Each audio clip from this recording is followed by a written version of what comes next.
आज धर्माच्या नावावर गंगानाथ चालू आहे. आमच्या देवापाशी गाणे कोणते वाजवायचे याची हिंदूला अक्कल नाही.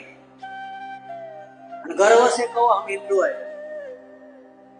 काल पाहिलं मी ते वांग वांग वांग, हे वांग्याच्याच लायकीचे आहेत.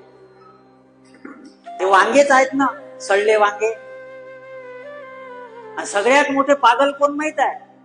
सगळ्यात मोठे बेअक्कल हे वांग वांग म्हणून जेव्हा हे नाचतात आणि आपली तरुण पिढी दारू पिऊन तिथं नाचून राहिली, देवाच्या पुढं देवाचा अपमान करून राहिले आणि त्याच्या आजूबाजूला उभे राहणे हे जे पाहणारे आहेत ना, हे सगळ्यात मोठे बेअक्कल आहे.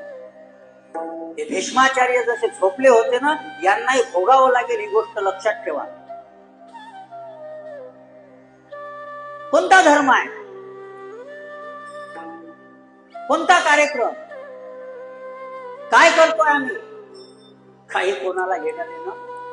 आणि ते लोक साधूला सांगतात, महाराजांना असं नाही सांगायला पाहिजे, तू घरी राह, तू नको त्या भानगडीत पडू.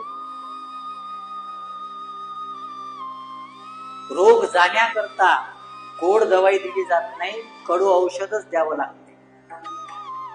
ताप आलेला आहे, ताप आल्यानंतर साखर खाल्ली तर रोग बसत नाही, त्याला कडुलिंबाचा पालाच द्यावा लागतो.